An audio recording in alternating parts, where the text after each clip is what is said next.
கதையின் நாயகன் முஃபாசா பாத்திரத்திற்கு நடிகர் அர்ஜுன் தாஸ் குரல் கொடுத்துள்ளார். தி லயன் கிங் 2019 திரைப்படத்தில் இந்த பாத்திரத்திற்கு பிரபல வில்லன் நடிகர் பி. ரவிசங்கர் குரல் கொடுத்திருந்தார். முஃபாசா பாத்திரத்தின் சகோதரன் பாத்திரமான தாகா பாத்திரத்திற்கு நடிகர் அசோக் செல்வன் குரல் கொடுத்துள்ளார். இந்த பாத்திரமே வளர்ந்து பின் ஸ்கா தி லயன் கிங் திரைப்பட வில்லன் ஆகிறது.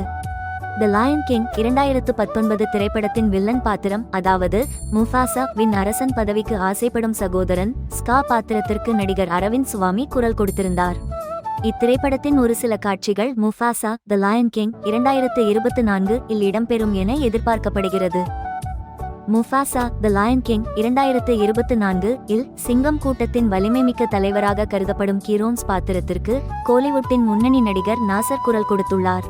தி லயன் கிங் 2019 திரைப்படத்தில் முதுமை தோற்றத்தில் இடம்பெற்ற ரஃபீகி பாத்திரம் முஃபாசா தி லயன் கிங் 2024 இல் இளமை தோற்றத்தில் இடம்பெறுகிறது. இந்த பாத்திரத்திற்கு நடிகர் வி.டி.வி. கணேசன் குரல் கொடுத்துள்ளார். தி லயன் கிங் 2019 இடம்பெற்ற நகைச்சுவை பாத்திரம் டிமன் வரவிருக்கும் முஃபாசா தி லயன் கிங் 2024 இல் இடம்பெறுகிறது. இதிலும் நடிகர் இயக்குனர் சிங்கம்புலி இப்பாத்திரத்திற்கு குரல் கொடுத்துள்ளார்.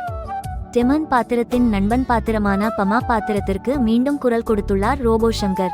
முதல் பாகத்தில் ஜோடியாக அசத்தியது போல் இந்த பகுதியிலும் இந்த ஜோடி அசத்தியுள்ளது.